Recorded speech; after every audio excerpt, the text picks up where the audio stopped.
নির্বাচন চান? সকলে হাত তুলে দেখান। অনেক ধন্যবাদ। প্রফেসর ইউনূস, আপনি নাটোরে এসে দেখে যান। নাটোরবাসী নির্বাচন চায়, জাতীয় সংসদের নির্বাচন। আমি গিয়েছিলাম চট্টগ্রামে, গতকালকে টাঙ্গাইলে আমার যারা সহকর্মী তারা সারা দেশে সমাবেশ করছে।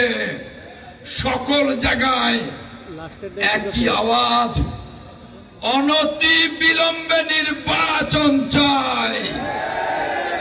তাই বলতে চাই, আগামী 5ই অগাস্ট, 5 তারিখে, অগাস্টের 5 তারিখে আমরা বাংলাদেশ ফ্যাসিবাদ মুক্ত হয়েছি না? ফ্যাসিবাদ মুক্ত হয়েছি। আগামী 5ই অগাস্ট নয়, 5ই সেপ্টেম্বর নয়, 5ই অক্টোবর। 1 বছর 2 মাস সময় আপনাদের জন্য। 5ই অক্টোবর নির্বাচনের তফসিল ঘোষণা করুন, আর 5ই ডিসেম্বর জাতীয় সংসদের নির্বাচন ঘোষণা করুন। আমরা আর মাঠে সভা করতে চাই না, আমরা সংসদে সমৃদ্ধ বাংলাদেশকে নিয়ে আলোচনা করতে চাই। আমরা দেশনায়ক তারেক রহমানের 31 দফা সংস্কার কর্মসূচি বাস্তবায়ন করে এই দেউলিয়া রাষ্ট্রটাকে মেরামত করতে চাই। আর কোনদিন যাতে ফ্যাসিবাদ ফেরত না আসে, আর কোনদিন যাতে কোন ষড়যন্ত্রকারী গণতন্ত্রকে হত্যা করতে না পারে।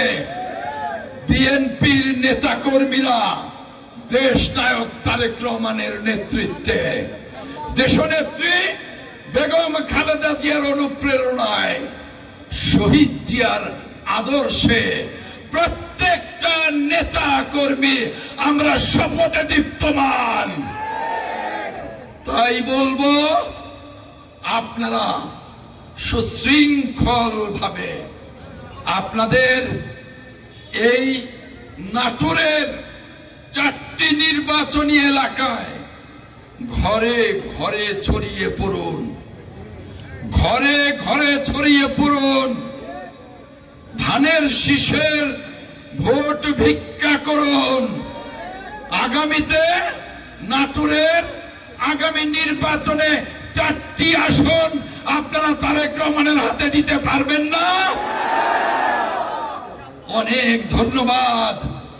আগামীতে এই নাটোরে 4টি আসনে বিজয়ের মধ্য দিয়ে ধানের শীষের পতাকা, গণতন্ত্রের পতাকা পথ পথ করে উড়বে ইনশাআল্লাহ।